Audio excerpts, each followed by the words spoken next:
This is Dr. Anju Gurava.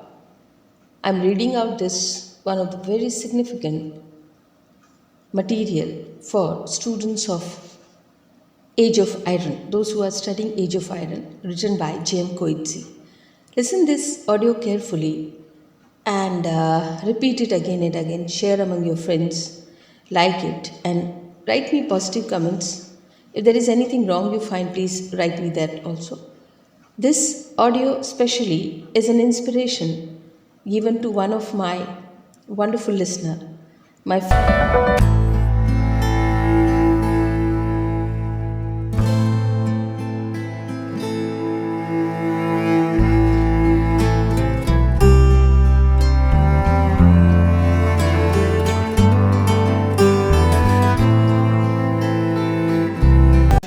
Anjali. Anjali encouraged me and she appreciated me how I'm reading. So that is one of the things which I felt so special and she made me to feel special. Thank you, Anjali. You have been so kind and you took out your valuable, most valuable time for me and gave me the suggestions. In fact, listen my audio. So thank you so much, and I will be keep on doing, following the suggestions which you allowed me. Thank you so much. Now, so this is Age of Iron. How this could be the most significant text for today. What shall we tell? The blind woman in Reich poem and lamented that thought, I can no longer live with and the sky upon me. Unquote. Would it comfort her if we told her that we can no longer live with the earth underneath our feet? Emile Cioran, Tears and Saints. This is a quote taken from Emile Cioran and Tears and Saints. Age of Iron has received much critical attention. Most interpretations of the novel revolve around themes such as trust, the silence of victim figures, or the fictional treatment of real historical events. Derek Attridge, for example, discussed the question of trust and responsibility towards the other represented in the novel of Verkuil and John. Jane Eyre analyzes the connections between confession and truth, and on one hand, an historical situation Mrs. Currian lives in, on the other. Michael Neal focuses on the novel's representativeness of the periods of interim in South Africa. The concern for the shame and dimensions in Coetzee's work in general and his novels in particular has received the little attention. The present article is devoted in an analysis of shame in Age of Iron. Shame derives from the corrupted sense of community and justice. It will look into the effects shame causes as dramatized in the persons of protagonists of the novel. Another concern of the following discussions consists in an analysis of the imagery and narrator's discourse creates in order to designate moral wrongs, both individual and social. The novel teems with the repulsive images evoked by the frequent use of ample rage against the times. Her sense of helplessness and abhorrence of the injustice occurring around her. The last part of the essay offers an interpretation of the narrator's failure to burn herself and thus converts her death into a meaningless event, rather than reading her death as salvation facilitated by Verkuil. As Banitha Parry suggests, the following readings will consider her death and the struggle proceedings in an impossibility of redemption. There are a number of readings we can quote, that is, D. Atteridge, J M Coetzee, and Ethics of the Reading. You can find it online, I guess. J. Poyner, J M Coetzee, and Paradox of Post-Colonial Authorship. M. Neal, The Language of the Heart, Confession, Metaphor, and Grace in J M Coetzee's Age of Iron. J M Coetzee's As Timothy Bowes observes, the presence of shame in Coetzee's writing. subjects about which surprisingly little has been done. Some critics have interpreted her change of mind as being caused by her realization that to set herself on the fire would serve her own interest to pull an end to her pain and not the public one. See example J M Coetzee and the paradox of post-colonial authorship. B. B. Perry, Speech and Silence in Fiction of J M Coetzee. So these are almost 6 writings which you can primarily go. And there is one more writer, that is Emanuela Tegla. She is also a significant writer. Now let's come to the next point. In the discussion about Age of Iron, in one of interviews collected in Dublin, the point Coetzee asserts, I don't believe, and it's a quote, I don't believe that any form of lasting community can exist where people do not share the same sense of what is just and what is not just. To put it another way, community has its basis in awareness of acceptance and of the common justice. Unquote. The concept of justice and inescapability of belonging to a community is dramatized in the Age of Iron in a complex manner.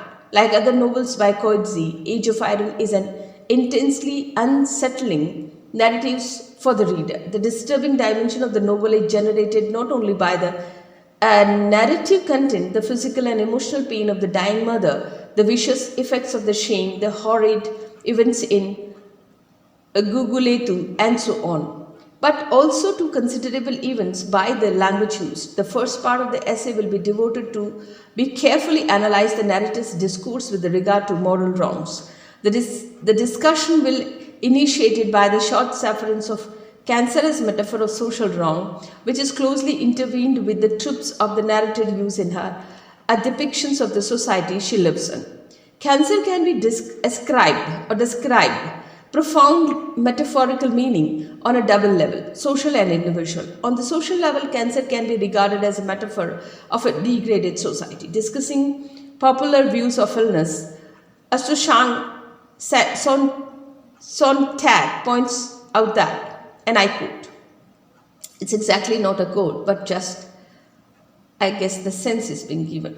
And this Sontag we have already referred. Ordered in the oldest concern of political philosophy, and if it is plausible to compare the poles to an organism, then it is plausible to compare civil disorders to an illness. The classical formulations which analyze a political disorder to an illness, from Plato says, Hobbes presuppose the classical medical or idea of balance. Illness comes from imbalance. This is what we are quoting from Sontag. Certain characteristics of the cancer can revealingly be related to the social and moral wrongs. On the one hand, cancer is the disease of the other. Proceeds by the science fiction scenario in Invasion of the Alien or mutant cells, strongest than normal cells. In social term, it is political power which acts as an external force that invades the corrupt society, transforming it into a disease organism. Moreover, Sontag observed, cancer is not much disease of a time as a disease and pathology of space. Its principal metaphor to refer the topography. Cancer spread and proliferates and diffused. In the age of iron, political power works like cancer, spreading, devouring the social body in the rules. This state of the affair is suggested in the text both directly and metaphorically. In one of her outbursts of the rage against the time, Mrs. Curran states that power is power after all. It invades, and that it is nature. It invades one's life. The idea of the power as invasion is also treated through the use of insects and aggressive animals and birds and metaphors of the analogies. Though corruption power spreads within the politicians, families, and devours the countries like locusts. The parade of the politicians every evening. They, with their fathers and mothers, their aunts and uncles, their brothers and sisters, a locust horder, a plague, and a black locust, infesting the country, munching without cease, devouring lives. Then again, I want to accuse them, the politicians, of the spoiling my life in the way that a rat and a cockroach spoils food without even eating it, simply by walking over it and sniffing in the performing its bodily functions on it. The use of these suggestive tropes is not restricted in the text to the political class. It extends to naming other moral evils that consume society. The novel displays an abundance of a reference to moral wrongs through the metaphor of insects and certain animals. Here is, for example, the scene of Mrs. Curran being attacked by young children while lying on the ground on the streets. Slowly, they withdrew and, like crows, stood waiting. The roar of the wheels lulled me like a crab in a hive. I was absorbed into the hum of the spinning world. Death after that, be ashes. I thought of beetles, these big black beetles with the humped leg, laying waving their leg feebly, and ants poring over them, gawning at the soft places, the joints, the eyes, the tearing ways, and beetle fleshes. This is a quote from the text. Like other instances in which such imagery is used, this scene provoked intense repulsions. The image of an old woman, Mrs. Curran, compared to a big black beetle who's dying, is attacked by the ants, here children, and anxious to devour her beetle flesh. The grub as a metaphor is used here several times throughout the text, mainly with the reference to the white in the scene above to Mrs. Curran compare herself with a grub in hive. The speaking of the comfort and ease with white in choice, the narrator calls their residences the limbo of the unborn. Their innocence and innocence of bee grub, plump and white, drenched of honey, absorbing sweetness through their soft skins. With regard to the possible life after retributions of the deed on earth, Mrs. Curran meditates, if justice reigns at all, we find ourselves bared at the first threshold of the underworld, white as grubs in our swaddling bands, and we will dispatch it to join the infant souls whose winning Annie's mistook for weeping. Grubs are the larvae of beetles, bees, or wasps. They represent a transitory stage in the development of the insect's egg grow into the larva, which then metamorphosis into the adults. Grub, like the other larvae, are a not yet adult, a form of insects. They live in a certain environment after different form that of the adults, usually called a host, which they devour, consuming it away. The use of this particular analogy, the white as grubs, has a double significations. On the other hand, it suggests the harmful effect of white hair on their host. The African country, on the other hand, it emphasizes the stage of moral development and white lives in. They are not yet adults, they are like children in the afterworlds, as quoted above, and whites will enjoy those infant souls. The narrator frequently refers to her as the white people in general and children. I want to go home, so I had begged to my shame, and Mr. Thabane, the shoe salesman, from the old person's throat, a child's voice, home in my safe house, to my bed of childhood slumber. Children, by definition, are irresponsible because unaware of the danger and difficulties of the real adult world. They are generally regarded not fully accountable to what they do. Also, they are incapable of making their own decisions. They let others to do for them and just obey. The white seems to be unaware of the real face of the society they live in, and they sleep away like good children. Throughout the novel, the way the white lives their lives within a profoundly troubled society is associated with sleep and its related terms, and on the other side of the Great Divide, their white cousin souls turn too, spinning themselves to tighter and tighter into the sleepy cocoons. Slumbers their souls, bliss filled.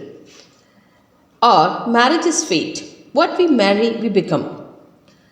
Who marry South Africa become South Africans. Ugly, sullen, trepide, and only sign of life in us a quick flash of fangs when we are crossed. South Africa, a bad tempered old hound snoozing in the doorway, taking its time to die. Even in the Even in the afterlife, the narrator envisages the whites as sleeping. If justice reign at all, we will find them ourselves bared at the first threshold of underworld. White, our color, the color of limbo. White stands, white rocks, a white light pouring down from all sides, like the eternity of lying on the beach, an endless Sunday among thousands of our kind, sluggish, half sleepy, in earshot of the comfortable lap of waves.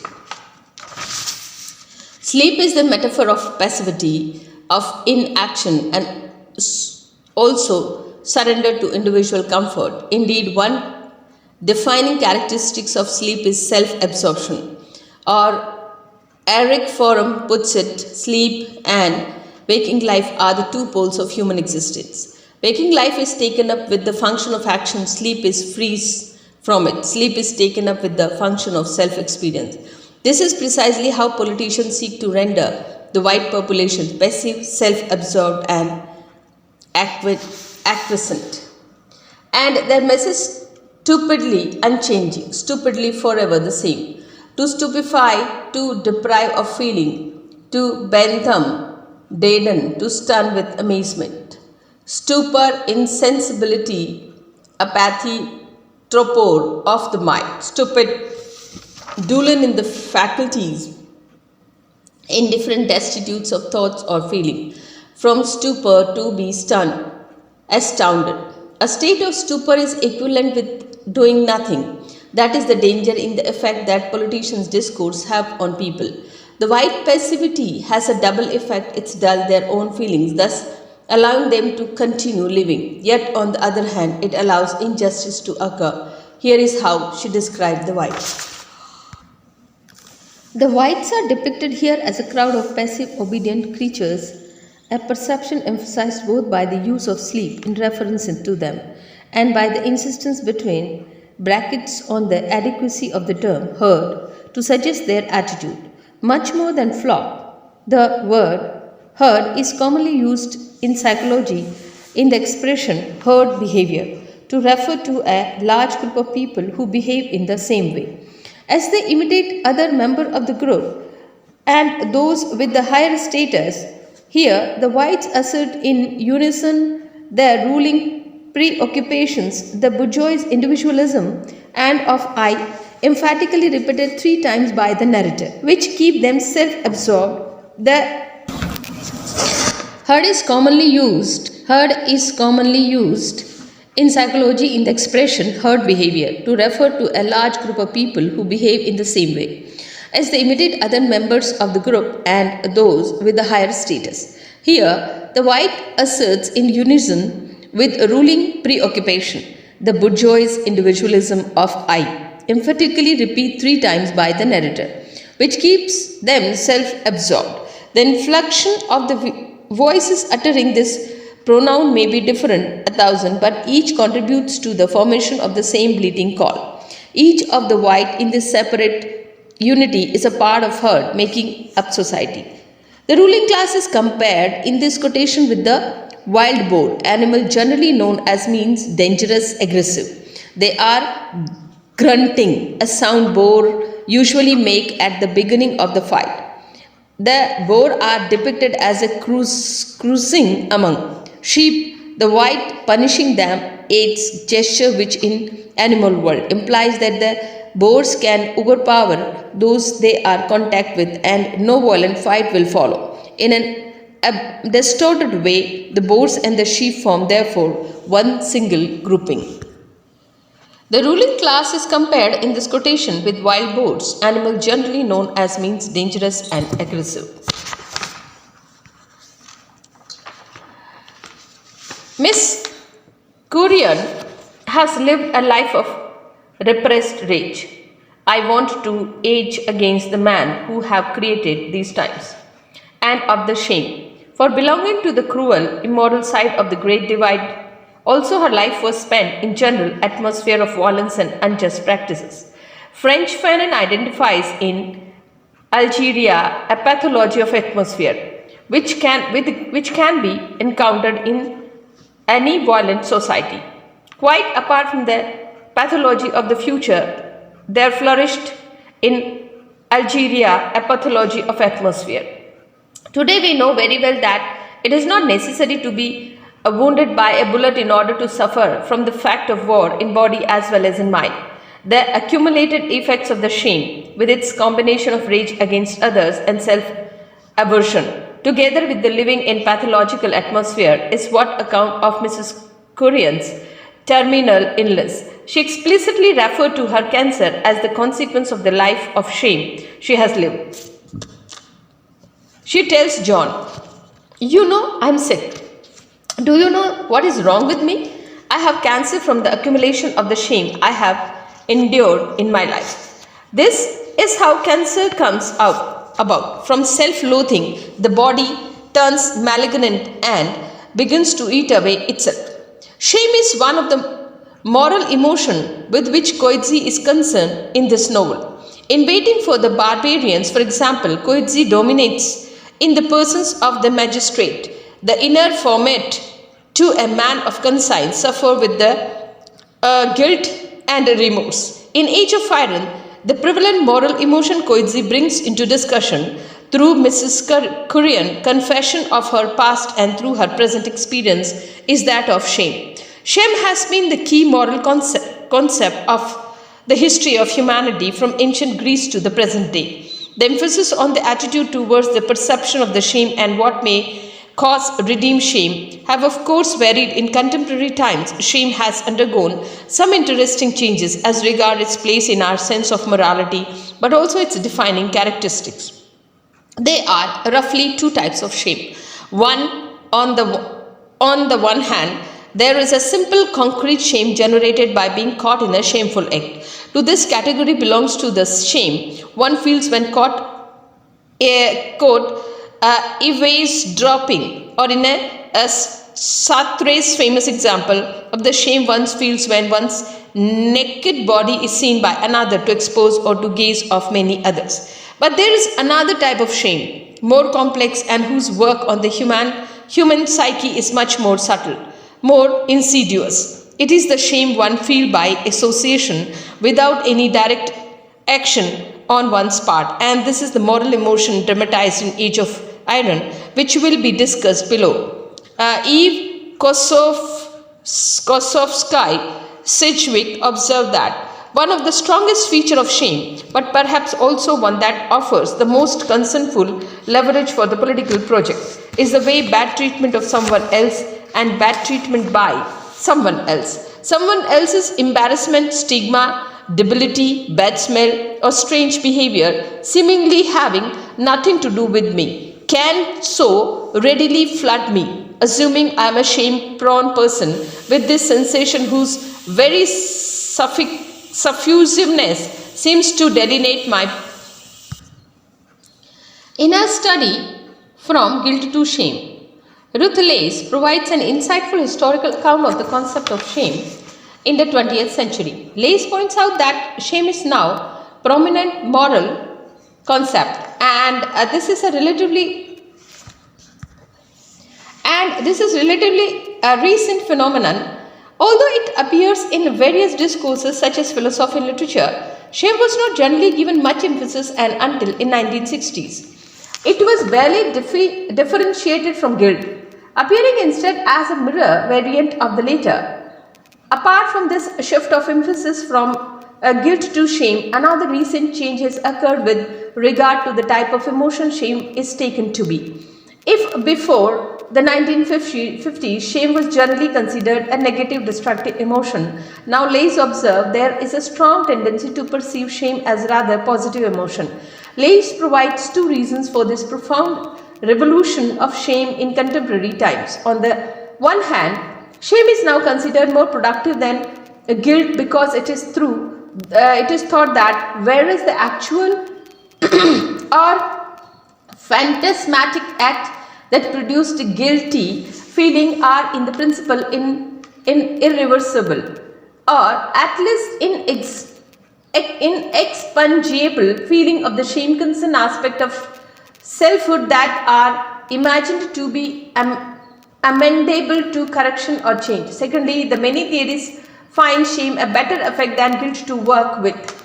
This shift of emphasis from guilt to shame and from shame as negative emotion to a potential positive one is extremely profound relevance of the status of the defining attitude towards morality and the responsibility in contemporary time. Guilt is the moral emotion one feels as a consequence of one's action or omission to act. The shift of emphasis from guilt to shame and from shame as a negative emotion to a potentially positive one is extremely profound relevance from the status of the defining attitude towards morality and moral responsibility in contemporary times.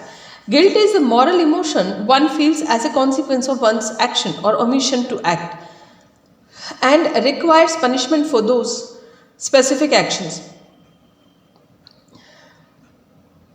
Shame, on the other hand, is closely linked to an individual a sense of identity. A white man of conscience living in the South Africa of the age of iron may feel shame because it is the whites who act viciously and whose name various atrocities occur. In short, therefore, guilt concerns one's action, what he does and he does not, while shame concerns oneself, one's identity. While a guilty person may think, I should not have done that, it was my fault, now I have to do something to restore justice and my own morality. A person feeling shame can't be held responsible guilty for who or she is, it's not his or her fault. The shift from guilt to shame therefore has profound moral implications in the words of Ruth Lays. What is crucially at the stake in the current tendency to replace guilt with the shame is an impulse to displace question about our moral responsibility for what we do in favor of more ethnically neutral or different questions about our personal attributes. Normally, we cannot be held responsible for who we are in the same way as we can be responsible for what we do. It might be argued, therefore, that this tendency encourages a sort of ethical neutrality and is acceptance of the passivity towards the situation that generates shame. As a consequence, the element of guilt inherent in any sense of shame can be easily overlooked or discredited. Shame as a moral emotion can be connected to an obscure sense of collective guilt, or rather, philosophers have named it, of collective moral responsibility. It is not simply a question of identity, but of belonging to a guilty group or society and doing nothing to discredit, condemn, or oppose or practices of that group. The concept of a collective moral responsibility is a rather controversial one. There are philosophers who reject it altogether, regarding responsibility as something strictly individual, while others emphasize it is important for the moral and other functioning of society. According to this latter views, which bears a relevance to an understanding of the age of iron, member of the community can be held morally liable or responsible for the injustice that derives indirectly from their omission to take action against such practices. Larry May, following Karl Jasper, a discussion of the guilt referred to a collectively responsible as metaphysical guilt, which arises out of each person's shared identity, out of the fact that its people's share membership in various groups that shape those whose people are, and each person is at least somewhat implicated in what way member of the group does, but May point out. One possible way of indicating one's disapproval of the harm the group one belongs to does it through disassociation. Howard McGray defines disassociation as a practice which can involve publicly denouncing a practice, but only if this is all that one can do, and a refusal to accept any enrichment that occur as a result of the faulty practice. But usually it will require direct action and refusal to accept a further enrichment. It is this omission of the clear public condemnation, or at least disassociation from the injustice practice of the apartheid system, that recounts to a decisive degree for the perpetuations of those practices. In her analysis of South Africa's chief killer, Eugenie de Kock, Apumla Gobodo Madikizela repeatedly refers to this collective dimensions of responsibility of the continuation of the apartheid. She explicitly states de Kock had omitted his crime in the name of white society, and he was able to commit them with the assistance of the white more or less direct support.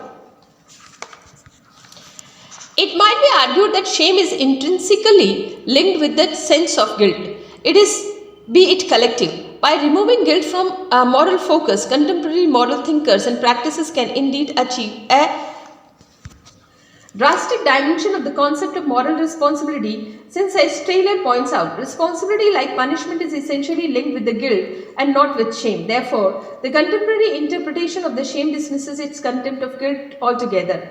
What is at stake in the general valorization of the shame and depreciation of guilt is a shift of attention away from question of human agency to question about attributes of a subject that can incidentally attach itself to the object which has no essential relation to the intention towards them. The other change in the perception of the shame in contemporary time concerned its potential.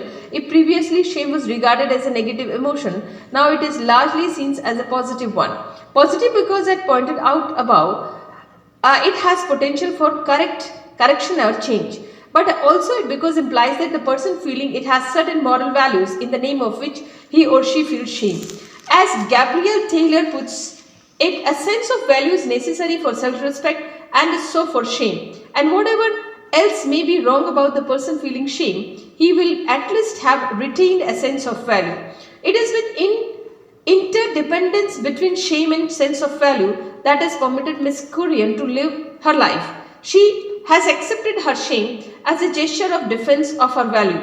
I accept that shame as a price. I did not try to set myself apart. Though it was not a crime I asked to be committed, it was committed in my name. She has assumed her identity. She has not disassociated herself from the class she belongs to, yet her acceptance both of her identity and of the shame derived from it translates in social terms acceptance of injustice and passivity towards it. If guilt requires acknowledgement of a wrong done, the recognition of it which brings the necessary self-punishment, shame implies admittance of one's own identity as a part of a shameful group, and torment one feels because of the belonging to the group. Unwillingly and inescapably, I was born into, belonged to a certain group, it's part of one's identity, and if practice of one's group are shameless, one turns against the group and indirectly against one's identity, against oneself, and feel shame. In order to escape the horror of shame, one needs to protect against or oppose the injustice practices, disassociate oneself from them, be it an individual level. She confesses that honor was emotion that helped her throughout her shameful life. Mrs. Kurian has her own system of moral values, which she strives to maintain in audacious social and political conditions. Her ethical conviction was that in his soul of honorable man can suffer no harm. Yet maintaining this position, cultivating in private morality through shame helped the perpetuation of the unjust system. What the time called for, Mrs. Kurian now realizes, is a hero in the ancient morality tradition, not only recognizing a moral wrong and feeling helpless, and encourage her historically acting against it. The nightmare of belonging to a shameful group is clearly indicated in Miss Kurian's aversion and dream. At the beginning of the later, thinking about life, after life, she imagines heaven thus. The first in the text vision of heaven displays numerous elements that betrays a bourgeois view of life and its aftermath. Heaven happens in hotels, a place of holiday, rest, comfort, a respite from real, everyday life. Is lobbied as the high ceiling, traditional characteristics of the aristocratic houses. People sit on a leather armchair, an indication of a financial well-being and attention to style. Listening to classical music, traditionally the favorite pastime of the well-off. In this heaven, souls just relax, dozing, do nothing, and nothing is required for the heaven. Heaven is therefore, in this first instance, born from the bourgeois imagination, which indulges in a wishful thinking of elements of bourgeois well-being and comfort in afterlife. A few pages later, through during Miss Curran gives her, the reader, an account of her and Verkuil, the beggar, listening to the politicians on TV, and her intense repulsion at their sight and words. What happened after that is imagined in thoroughly through different terms. This is one of the worst possible scenario, the inescapable, suffocating presence of others. The horror of having lost one's privacy, one's individuality for eternity, of being reduced to simply being part of crowd, even though the people around are strangers, one is just part of that crowd, with no possibility of escaping. This holds true in life as well. Therefore, the shame and protagonist feel, which derives from the sense of collective guilt, after a lifelong process of trying to ignore or keep safe distance from unjust realities, one may, like Mrs. Curran, come to the realization that no man is an island, and John Donne famously proclaimed the private morality amounts to nothing in a sea of evils. After a life lived in the shame and knowing she is about to die, she knows salvation through her self-imposed love of the other near her, through confession, and finally through burning herself. The first mention of this intention occurred after the incident caused by the police van in which Becky, the son of Mrs. Curran's maid, and John Becky, friend, are wounded. After round the episodes in writing in her letter to daughter, Miss Curran mediates, "I have lived too long. Death by fire, the only decent death left. To walk into the fire, to blaze like tow, to feed these secret shares cringe and cry out to, and at last instance in their harsh, unsettled voices, to burn and be gone, to be rid of, and to leave the world clean. Monstrous growth, misbirth, cancer, a sign that one is beyond one's term. This country too time for fire, time for an end now, time for grows out of ashes to grow." Mrs. Curran envisioned here in some detail and with rage her own death. Fire here implies in the backlot's words the desire to change, to speed up the passage of time, to bring all life to its conclusion, its thereafter, its significant, and the same vision of her own death by burning. Miss Curran invokes the need of much more ample cleansing fire, and will burn the whole country, thus putting an end of its monstrous growth. The two deaths are closely intertwined. Mrs. Curran's desire for purgation in order to leave the world clean is linked with the necessity for the country as a whole to come to an end. She does not think of committing this act because of her own condition. She tells Verkuil, what set me off was not my own condition, my sickness, but something quite different. What she seeks to do through setting herself on fire is to convert her death into a sign, and even with both personal and social significance. Personal because burning herself would represent the purgation of her sin, and social by ideally even conveying a moral message to others and having an impact on them. She tells Verkuil, to answer your question, what it has to do with my life, to do with a life that isn't worth among anymore. I am trying to work out what I can get for it. She intends to incinerate herself in a car while driving. She means to obtain a sort of redemption for a life of shame by offering that life as a sign of protest against the source of evil, the house of shame. She has many visions of that instance, each time imagining different details. I have gone over a moment of 1,000 times in my mind, the moment of striking the match when my ears soft buffeted as I sit astonished and even pleased in the midst of the flame, untouched, my clothing burning without signing, the flames a cool blue. In one morning, she specifically prepares to do, let me tell you that I bathe, let me tell you I distress, let me tell you that I prepared my body. Some faint glow of pride began to return. I did my face carefully and my hair, as she appears to herself determined to do, and let me tell you, I mean to grow with it, yet she does not do it. Why does she not go through it? The explanation she offers right after she reveals that she has abandoned the idea is that she is confused. I want to sell myself, redeem myself, but am full of confusion about how to do it. Also, she revolts against assigning her own life through her death at the role of the career and the blame that actually belonged to the shameful times. At the one moment I think, let me bury to put an end and this worthless life. At the next I think, but why should I bear the blame? Why should I expect to rise above my time? Yet her uncertainty goes beyond being confused about how to redeem herself or refusing to take the shame. She hesitates because she has an intuition that a life lived in the shame and trying to be good, yet spent in a stage of advantage, of comfort and opportunity, cannot be transformed into a significant event, into a sign of protest against the time. In the course of the novel, Miss Curran gradually becomes aware of this impossibility. At the beginning of the letter, when the idea of burning occurred to her, self-metaphorically she confesses, "The country smolders, yet with the best will in the world I can only half attend.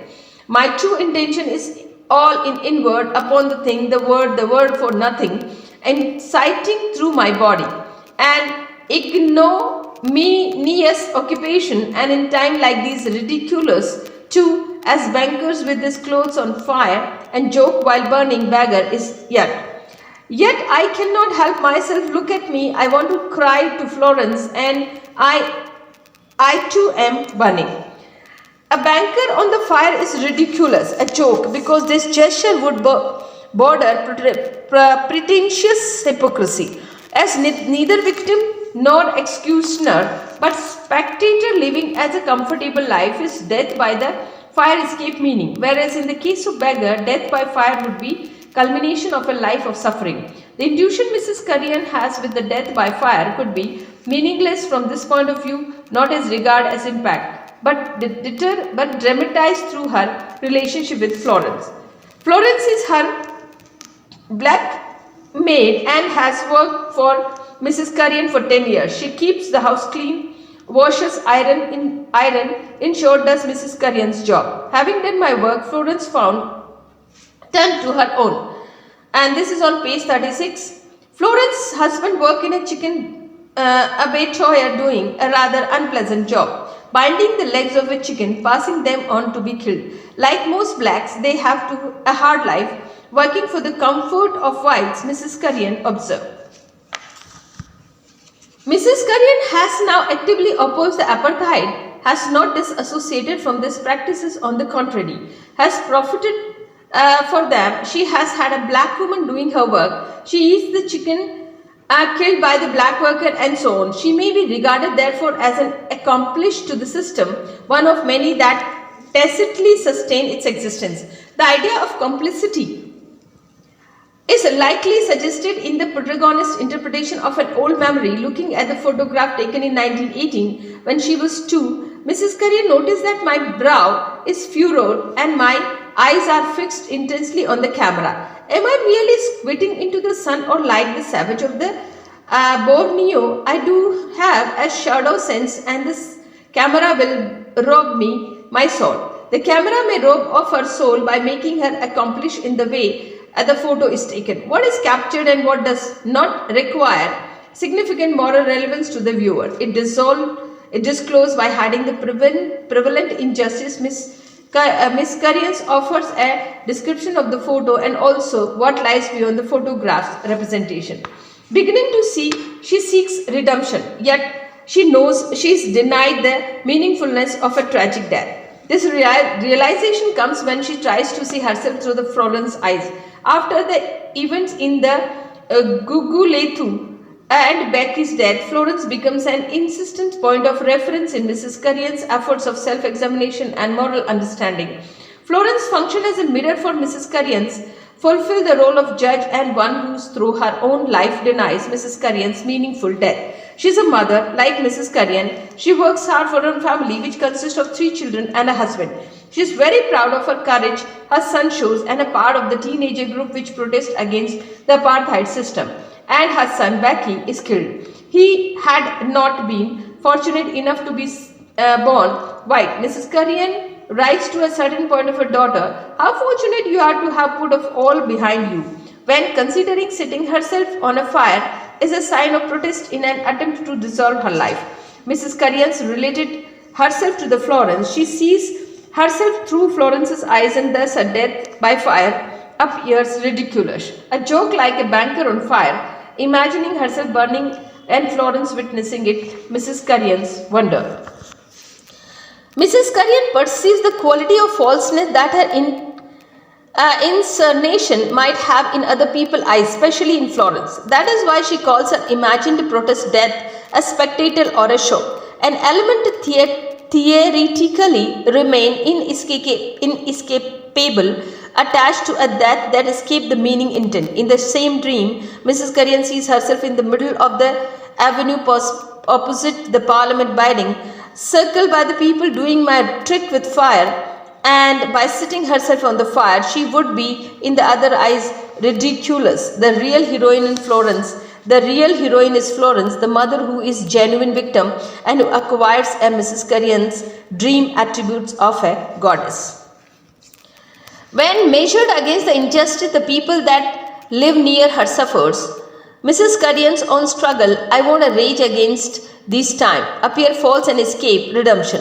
If one's morality is measured by the forgiveness one received from the people or related to them from the point of view, too, Mrs. Currien is denied absolution.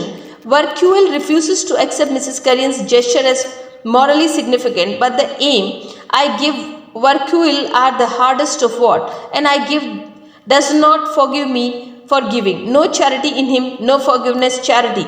Without her forgiveness I give without charity. Severe without love. Rain fallen on barren.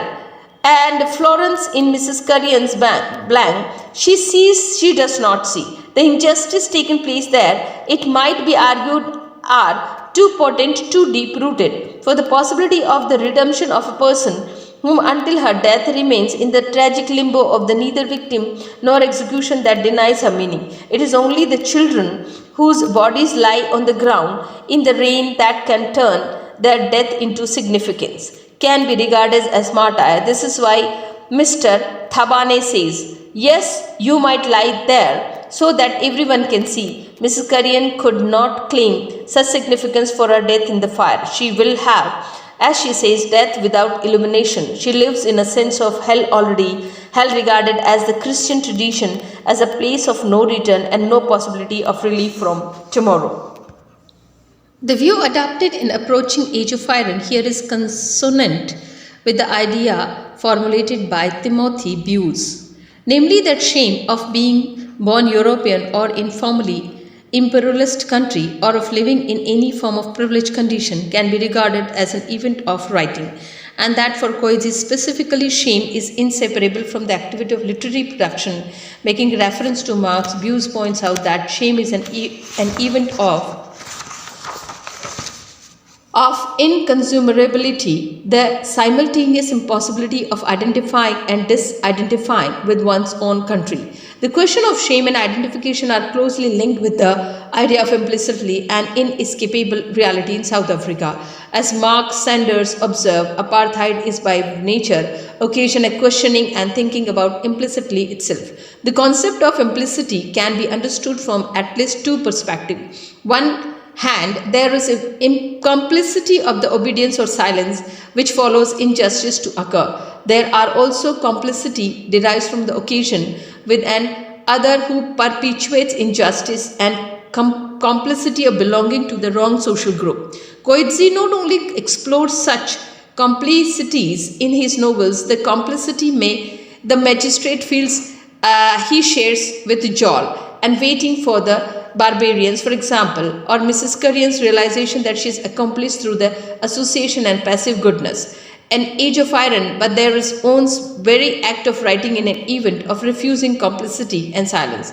Through the dramatization of the theme and as collective responsibility, the burden of shame or agony of solitude and facing death, and through the presence of an image is highly evocative and profound aspects of such question. Coetzee spells out the equivalent complicity to its recent past through Africa, and such novels invite some radical questioning and revolution of the moral attitude and moral